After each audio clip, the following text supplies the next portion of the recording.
saya Tania. Dan saya Cila. Jangan lupa subscribe YouTube channel His Grace Church. Dan juga like, comment, and share. Gratis loh!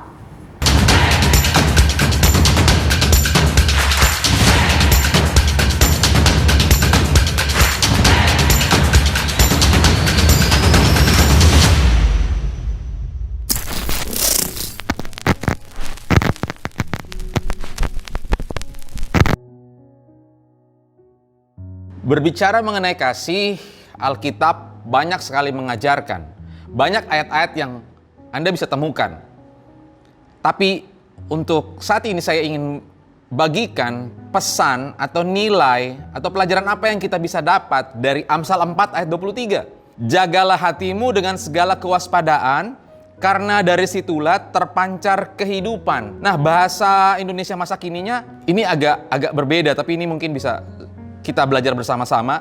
Jagalah hatimu baik-baik, sebab hatimu menentukan jalan hidupmu.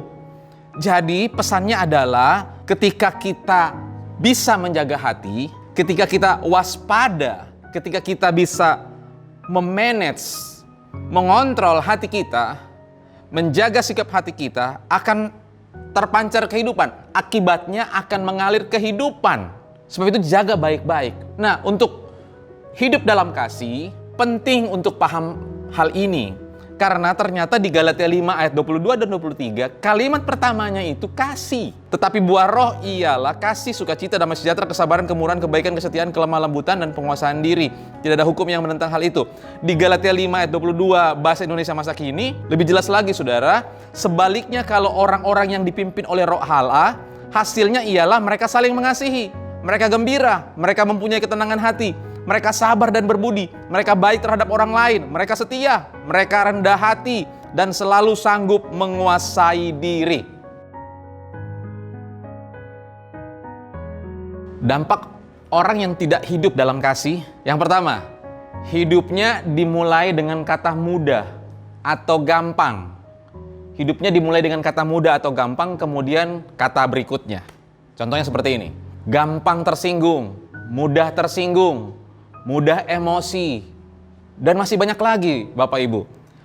Mudah untuk menyalahkan orang lain, gampang untuk baper. Itu akibat tidak mau hidup dalam kasih. Itu akibat tidak menjaga hati.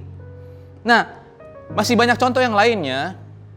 Namun saya ingin bagikan saat ini bagi Anda sekalian, akibat dari tidak bisa jaga hati itu merembet ke banyak hal. Termasuk untuk tidak bisa hidup dalam kasih.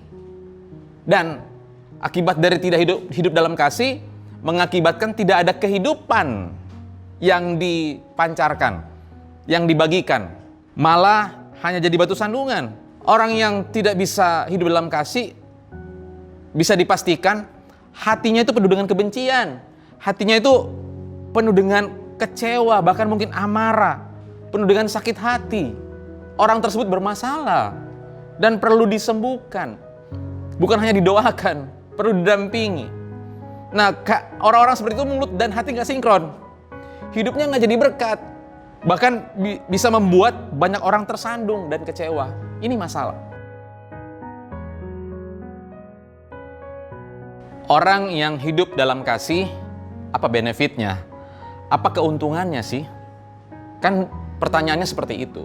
Kalau saya, saudara hidup dalam kasih, apa baiknya bagi saya? Sangat baik, sangat menguntungkan orang yang hidup dalam kasih.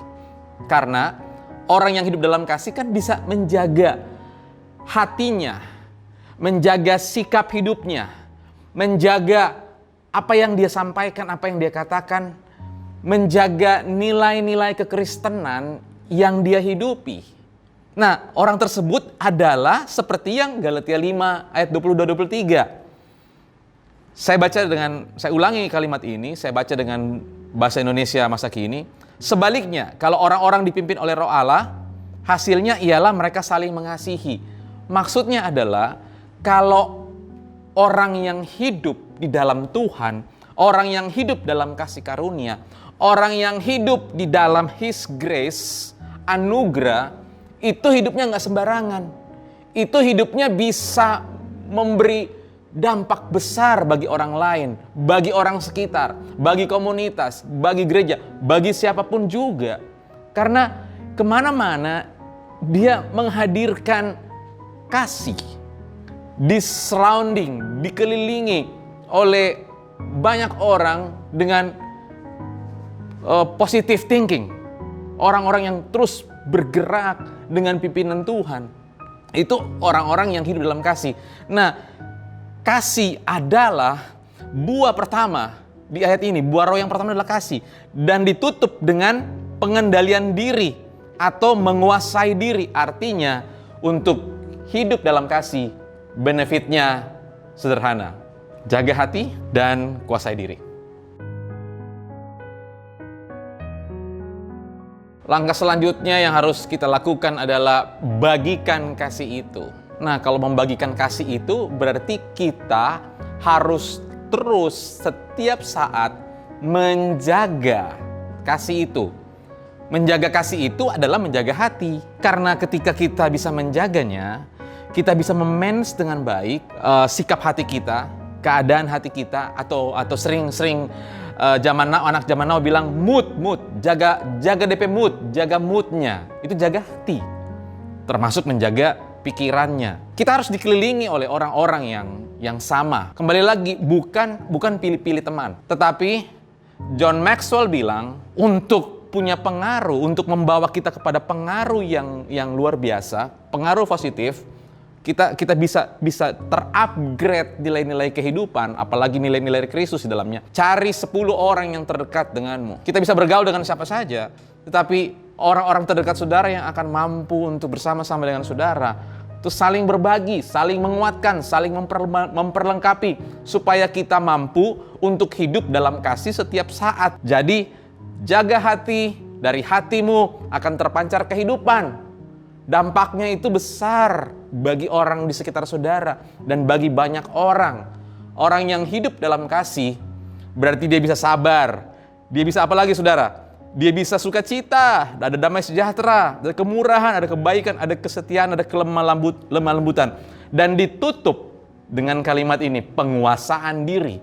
Dia bisa menguasai seluruhnya karena dia sudah belajar untuk mengontrol hatinya, hidup dalam kasih.